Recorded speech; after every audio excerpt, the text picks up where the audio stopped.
Hello, children. Welcome to my channel. Today I am going to complete the explanation of the chapter Karate Parrot. As I have explained in the two previous videos, part 1 and part 2, this is the last part of the explanation. So, let us begin. My wife, on the other hand, stood with her mouth open. She was lost for words. Never in all her years had she been such a sight. Dear students, यहाँ पर वो narrator बता रहा है कि उसकी wife जो है उस पैरट के इस एक्शन को देखकर सरप्राइज रह गई and her mouth was wide open. उनका मुंह जो है सरप्राइज से ओपन रह गया and she was having no words to describe the parrot's action. She hasn't seen such a sight. उसके पहले उसने ऐसा साइट कभी देखा ही नहीं है. Done, she exclaimed. She paid the man and took the bird home.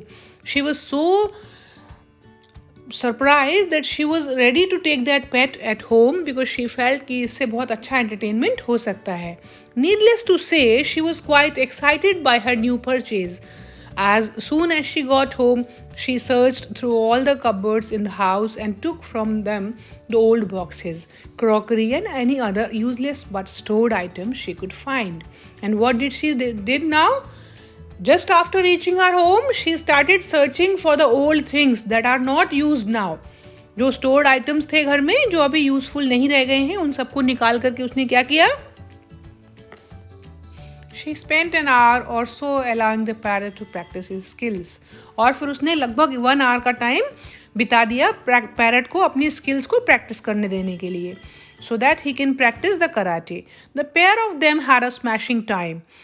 She would shout, "Parrot, karate, large box," and the parrot would swoop down and destroy the box with a few hefty blows.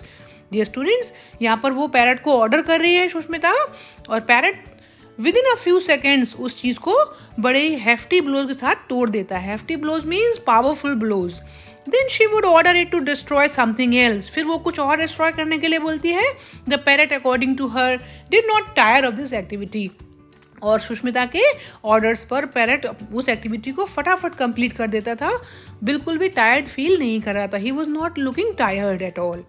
And that my friends said Sunil finishing off his espresso is how I came to break my foot.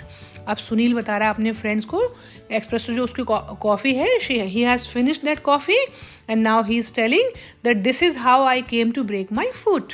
ऐसे ही मेरा ये पैर भी टूटा है. What do you mean asked Bala. Bala ने पूछा इसका मतलब. What do you mean? Yes, what do you mean? Echoed Anil. Anil भी साथ में बोल रहा है. अच्छा इसका क्या मतलब? The pair of them had not uttered a word throughout the story. They had found it all too incredible.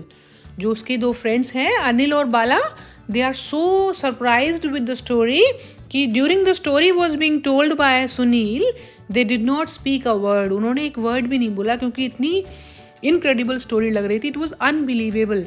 You have not explain exactly how you broke your foot suggested Bala. Bala बोला नहीं तुमने क्लियरली बताया नहीं कि तुम्हारा foot exactly टूटा कैसे.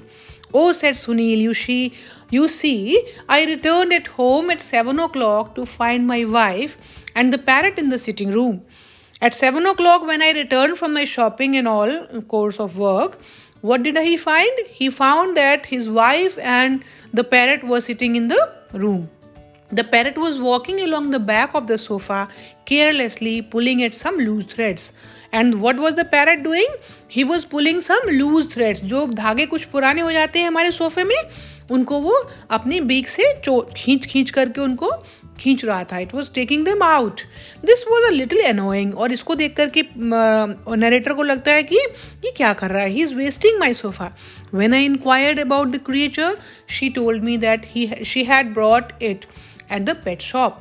तब उसने बताया जब मैंने पूछा तो ये कौन सा क्रिएचर है, तब उसने बोला कि ये मैं पेट शॉप से लेकर आई हूँ. I was staggered and even more annoyed when she told me how much it cost. और जब उसने बताया कि इसकी इतनी ज़्यादा कॉस्ट है तब तो मैं बिल्कुल ही annoyed हो गया. I was just surprised. I was not able to believe that what rubbish she has done. इतने छोटे से पैरट को लाने में इतना कॉस्ट क्यों खर्च कर दिया. It is not an ordinary parrot, dear, she explained sweetly. Sushmita sweetly जवाब देती है नहीं डियर ये एक ऑर्डिनरी पैरट नहीं है. And then proudly declared it is a karate parrot. और बड़े प्राउड के साथ डिक्लेयर करती है कि ये एक कराटे पैरट है. And it's the only one of its kind in India. और बताती है सुनील तुमको पता है ये इंडिया में अपने जैसा एक ही पैरट है. It is a unique parrot. Karate parrot. I cried in disgust in disbelief. मुझे बिल्कुल बिलीव ही नहीं हो रहा था कि ये कराटे पैरट भी हो सकता है. तो मैंने लाउडली बोला karate parrot. Parrot karate my foot. वो गुस्से में क्या बोलता है? Parrot karate my foot. और होता क्या है? And then the gentleman was the last thing I said before the wild bird attacked my food. और जेंटलमैन मीन्स वो अनिल और बाला को बता रहा है कि वही एक लास्ट वर्ड है जो मैंने बोला था, पैरट कराटे माई फुट. और हुआ क्या? उस wheel bird, wheel means shameful और अनप्लेजेंट, किसी भी बुरी चीज़ को हम व्हील बोलते हैं, उसने मेरा पैर पे अटैक कर दिया और पैर को भी तोड़ दिया. बिकॉज कराटे पैरट का काम ही था जिसको चीज़ को कराटे करने के लिए बोलते थे उसी को वो तोड़ देता था. And this is the story how Sunil got break his foot. So dear students, I hope you have understood the story. It is a very amusing story and yes really incredible. सचमुच में ये बिल्कुल बिलीव नहीं हो रहा है ऐसी story का. And is it true or not? Let us think over it. Okay, I hope you have enjoyed. I have completed my explanation of this chapter and I'll be asking some questions in the end when I'll give you the task and you will write the answers of the questions in the comment box. Thank you for watching.